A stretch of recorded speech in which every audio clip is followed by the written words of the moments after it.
Salam sejahtera dan selamat datang ke channel ini Current Sphere MY. Sekali lagi isu kita pada video kali ini ialah adakah Parti Maju Sabah SAPP akan memilih untuk kekal bersama Perikatan Nasional PN atau menyokong Gabungan Rakyat Sabah GRS?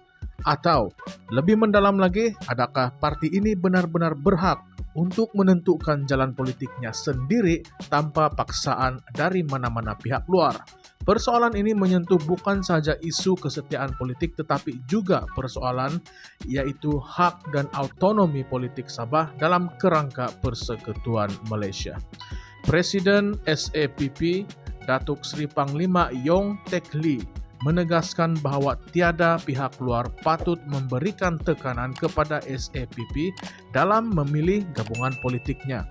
Menurut Yong, keputusan untuk menyokong mana-mana pihak adalah hak mutlak SAPP dan bukannya urusan parti atau individu lain untuk memaksa pilihan itu ke atas mereka.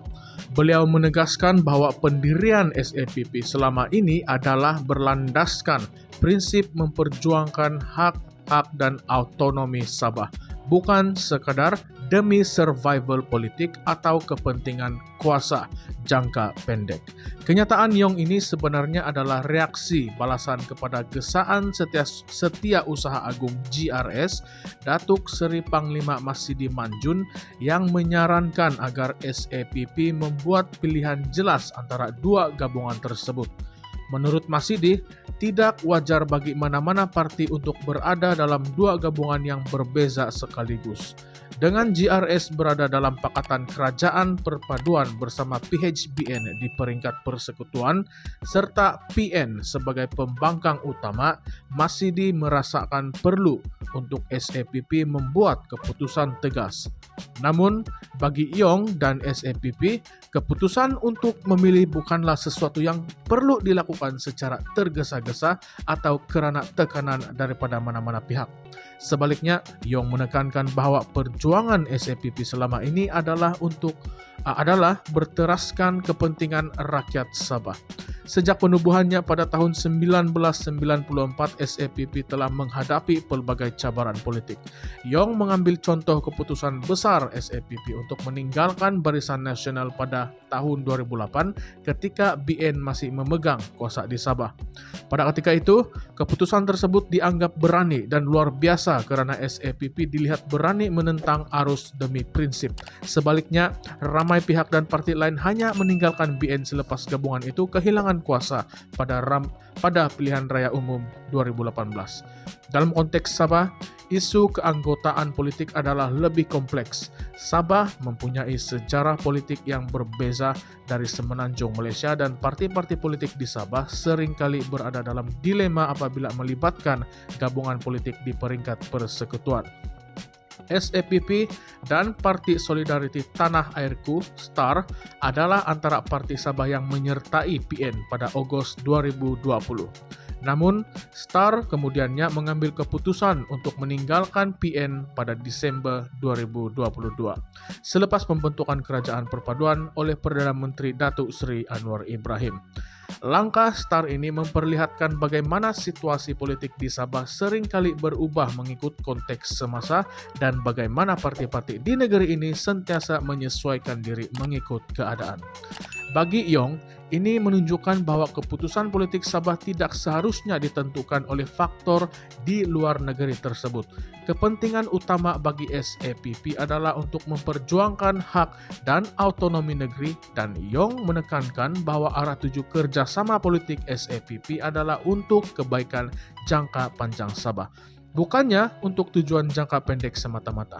Yong percaya bahwa rakyat Sabah mengharapkan pemimpin-pemimpin mereka untuk bersikap tegas dan tidak mudah terpengaruh oleh tekanan dari luar. Oleh itu, Yong merasakan bahwa isu ini tidak sepatutnya dikaitkan dengan tuntutan agar SAPP memilih PN atau GRS, tetapi lebih kepada matlamat untuk menjaga dan memperkukuhkan kedudukan Sabah dalam kerangka politik Malaysia. Menariknya, Yong juga menyebut bahwa kedudukan SAPP ini telah difahami oleh kepimpinan tertinggi GRS termasuk Masidi sendiri. Walaupun terdapat gesaan supaya SAPP membuat pilihan, Yong yakin bahwa isu ini dapat diuruskan dengan baik dan SAPP berharap agar sebarang keputusan yang dibuat dapat mencapai kesimpulan inklusif pada waktu yang tepat. Dalam arti kata lain, Yong ingin menekankan bahwa SAPP tidak akan tergesa-gesa membuat keputusan yang mungkin membawa kesan negatif kepada perjuangan mereka. Di mata masyarakat Sabah pula, tindakan SAPP yang berpegang teguh kepada prinsip autonomi dan hak rakyat Sabah merupakan satu pendekatan yang dianggap berani dan tegas. Bagi Yong, ini adalah bukti bahwa SAPP bukan sekadar parti politik biasa yang mengejar kuasa, tetapi sebuah entiti yang serius dalam memastikan hak dan suara Sabah didengar di peringkat persekutuan. Sejarah membuktikan bahwa SAPP tidak teragak-agak untuk keluar dari gabungan yang tidak selari dengan perjuangannya seperti yang terjadi dengan BN pada tahun 2008. Maka, dalam soal memilih antara PN dan GRS, Yong ingin menegaskan bahwa keputusan ini keputusan ini akan dibuat berdasarkan kepentingan jangka panjang Sabah dan bukan sekadar untuk menyertai mana-mana gabungan semasa yang berkuasa. Adakah akhirnya SAPP akan berpegang kepada prinsipnya dan tidak tunduk kepada tekanan politik?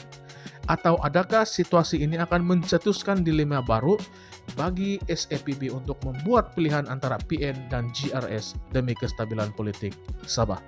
Apakah pandangan kalian semua?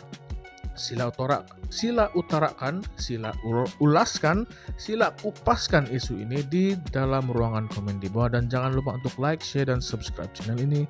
Current Sphere MY, sekian. Terima kasih.